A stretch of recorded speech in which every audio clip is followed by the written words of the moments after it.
Bonjour, je suis Roselyne von Roel, donc je représente XMail en France. Et aujourd'hui, je vais vous entretenir des relations entre le CRM et l'emailing, ou comment ces deux outils se complètent et s'appuient l'un sur l'autre. Donc, une première courte présentation de XMail. Nous sommes spécialisés dans l'email marketing depuis 1999. Nous sommes un des premiers solutions d'email provider. Nous sommes certifiés ISO et nous sommes membres fondateurs du Certified Sender Alliance, qui est une association allemande d'annonceurs et donc de promotion de bonnes pratiques en Allemagne. Nous sommes 150.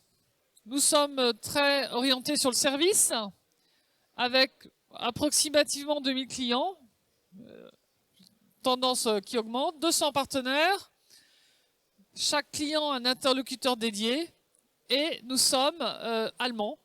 Hein, nos développeurs, nous développons notre solution en Allemagne, nos données sont hébergées en Allemagne. On a une petite exception en France, il y a une collaboratrice en France.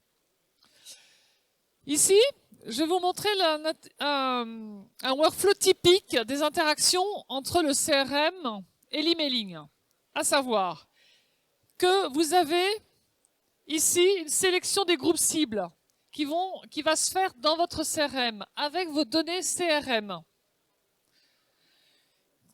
Il y aura une synchronisation avec l'outil d'email marketing, c'est-à-dire que vous n'aurez pas besoin de faire un export, hein, ce qui est aujourd'hui la façon dont travaille, je dirais, une bonne partie des sociétés, qui font un export en CSV ou Excel de leur cible pour le charger sur leur outil d'email marketing. Ça va se faire automatiquement par un connecteur. L'envoi du mail sera confié à l'outil d'email marketing, c'est son boulot, il est équipé, je dirais, pour ça, y compris en puissance, en fiabilité, en robustesse, et vous aurez un retour des réactions de la campagne d'emailing dans votre CRM. Ces retours vont être des adresses non valides, vous allez pouvoir taguer les adresses non valides, ça va être les ouvertures, qui a ouvert, ça va être les clics, qui a cliqué, sur quel lien, et ça peut être aussi les désinscriptions. C'est-à-dire que vous allez gérer les inscriptions et désinscriptions à des newsletters dans votre CRM.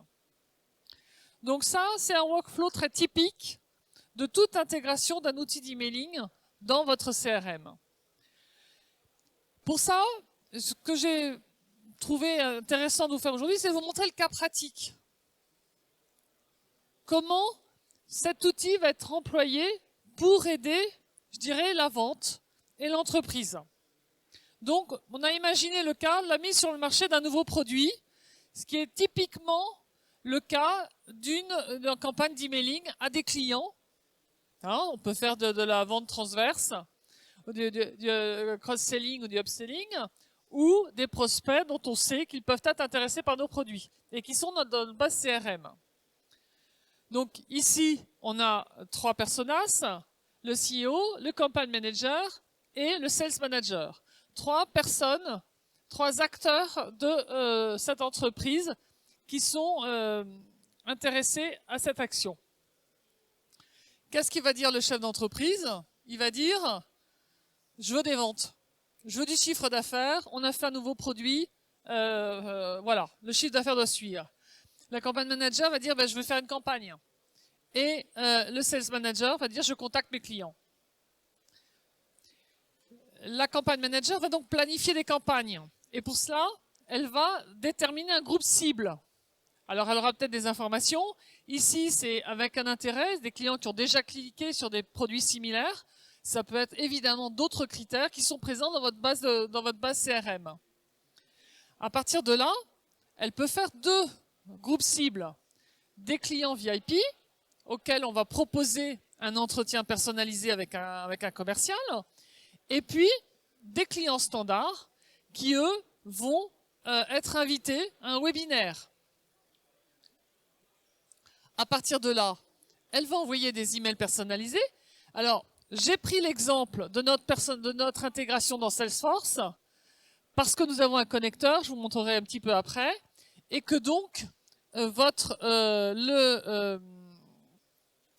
voilà, donc vous avez ici de façon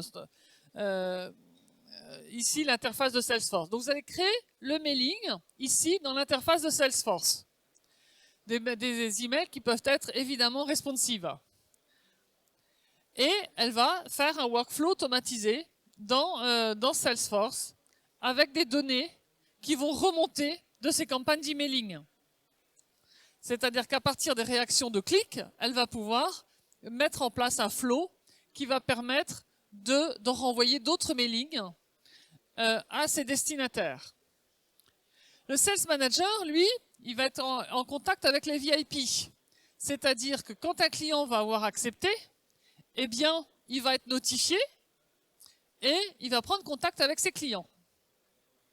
Et il va savoir quels clients sont intéressés. Donc ça, il le verra dans l'interface de son CRM, ici Salesforce. Et voilà ce qu'il va voir dans Salesforce. Il va voir les clics data, donc les réactions aux campagnes, et il va voir l'historique des campagnes, c'est-à-dire quel mail ce client a reçu ou pas reçu, et quelles a été ses réactions à chaque campagne. Comme c'est le CRM, c'est-à-dire ici Salesforce, mais le Sales Cloud, et non pas le Marketing Cloud, ou une autre solution d'email marketing qui est déportée du CRM et que ça se passe dans le CRM, le Sales Manager va avoir l'information sur son outil à lui. Donc il va pouvoir préparer son entretien en connaissant l'historique du client. C'est-à-dire, monsieur, vous avez reçu tel mailing. Non pas dire, je vous ai vu, vous avez cliqué sur tel lien, mais vous êtes peut-être intéressé par tel produit. On ne va pas être trop bête parce que sinon le client il va se sentir un peu fliqué. Et donc, et ici vous allez avoir le CEO, et le CEO, lui, il va avoir le résultat des campagnes, alors évidemment après des ventes, y compris aussi dans le CRM. Donc il va pouvoir avoir toutes les informations réunies dans un même endroit. Et donc à partir de là, faire un dashboard sur cette campagne en particulier et ses résultats, y compris en termes de vente. Et mettre en face les différents résultats. Donc, qu'est-ce qu'il va avoir?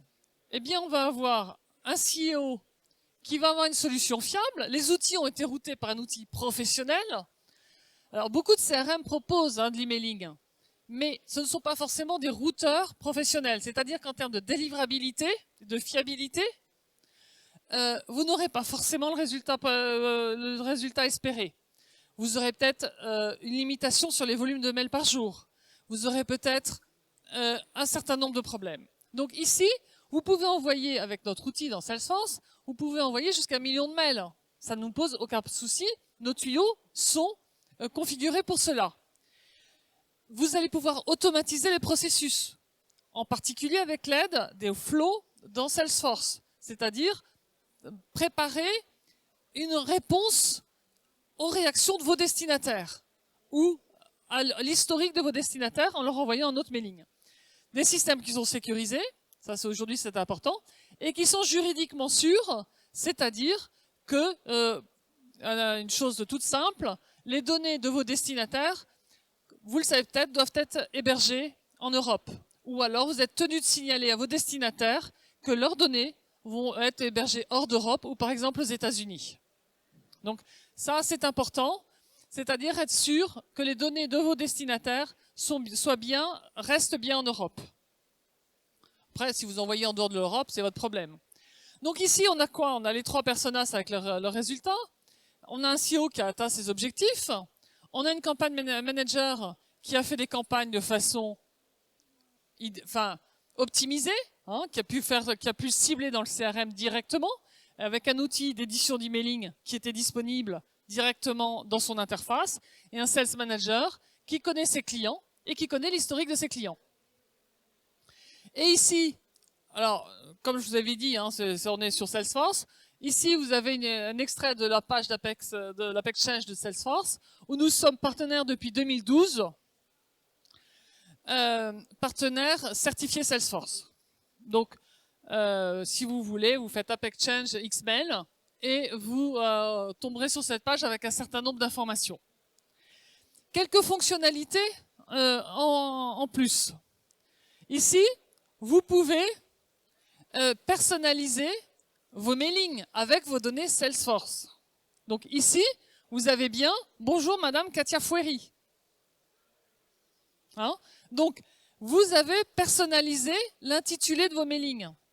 Vous vous adressez personnellement à personne. Vous pouvez aussi mettre dans la signature de votre mail le nom, le prénom, l'adresse mail de votre commercial en charge de ce client. Donc là, vous aurez vraiment personnalisé. Quand on travaille souvent en B2B, on aime bien que ça ne soit pas des mails anonymes qui partent vers leurs clients, mais qu'on les ramène vers leur interlocuteur qui est leur account manager. Donc ça, c'est une forme de personnalisation. Il y en a beaucoup d'autres. Vous pouvez créer des mailings responsives dans votre CRM. Vous avez une assurance qualité, c'est-à-dire qu'évidemment, vous allez tester vos mailings avant de les envoyer. Vous allez tester le rendu. Vous allez tester les liens. Vous allez faire un test dit anti-spam. Hein, c'est-à-dire qu'on va voir le test anti-spam va tester la structure de votre mailing, l'équilibre texte-image, savoir si tous les liens sont intacts, savoir si vous ne faites pas de phishing sans le savoir. Vous avez peut-être mis un lien en clair, mais il renvoie vers un autre site. À ce moment-là, votre mail va être déclaré comme spam pour de causes de phishing. Donc, un certain nombre de tests qui vont être mis à disposition pour que vos mails arrivent dans les meilleures conditions. Donc, un des avantages, je vais le reprendre, vous n'avez pas de limite de volume de mails quand vous envoyez avec un outil professionnel de votre CRM. Vous avez une délivrabilité qui est assurée. Vous pouvez faire authentifier vos domaines. Alors, c'était le thème de ma conférence d'hier en termes de DKIM, SPF, des marques. C'est important, ça va être indispensable à partir de janvier. Des serveurs qui sont certifiés, qui sont whitelistés, avec une réputation reconnue, c'est-à-dire des serveurs qui sont mûrs, fiables et reconnus par les serveurs d'Internet, et la protection des données utilisateurs. Vous aurez vos statistiques dans le CRM, c'est-à-dire que tout le monde pourra consulter les... Alors, tout le monde, c'est peut-être un inconvénient pour la directrice de marketing, hein, mais l'information sera peut-être accessible à tout le monde dans votre CRM. Et vous pourrez mettre en place du workflow et du marketing automation pour des données qui s'enrichissent.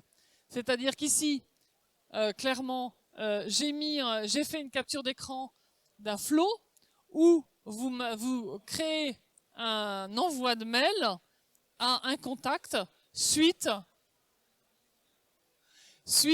à la création, l'abonnement à une campagne, vous lui envoyez un mail d'une campagne bienvenue. Donc ça, c'est un mail dit de bienvenue. Hein. La personne vient d'être créée, vient de s'être abonnée, vous allez lui envoyer un mail automatiquement suite à cet abonnement. C'est-à-dire que ce n'est pas un mail dont c'est vous qui décidez l'envoi, mais c'est l'action du destinataire, de votre client, qui va déclencher l'envoi de ce mail. Vous pouvez automatiser vos envois. Hein, donc là, on a un déclenchement assez clair.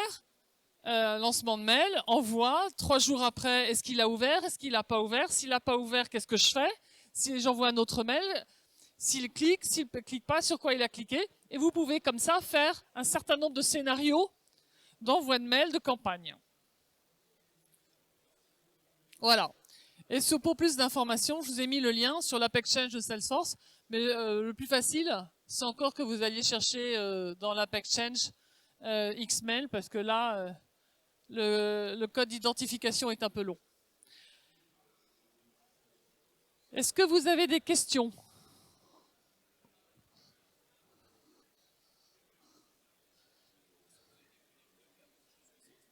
Microsoft Dynamics. On a des API. On a des API REST. Tout ça, ça a été créé avec les API REST. Hein. D'accord. Donc on a des API REST. Et on a aussi connecté avec le CRM de SAP. Hein, on a nos partenaires en Allemagne qui a développé ce connecteur. Voilà. Et on peut être... nos API sont... Vous les retrouverez sur notre site. Hein. Toute la documentation API est sur notre site. Tout est ouvert. Voilà. Alors ça, ce connecteur a été développé en 2012. Il a évidemment été enrichi puisque au tout début, il y avait juste une synchronisation de données et que maintenant, on peut éditer le mailing dans Salesforce, ce qui n'était pas le cas avant. Est-ce que vous avez d'autres questions? Non? C'est tout? Bon, bah...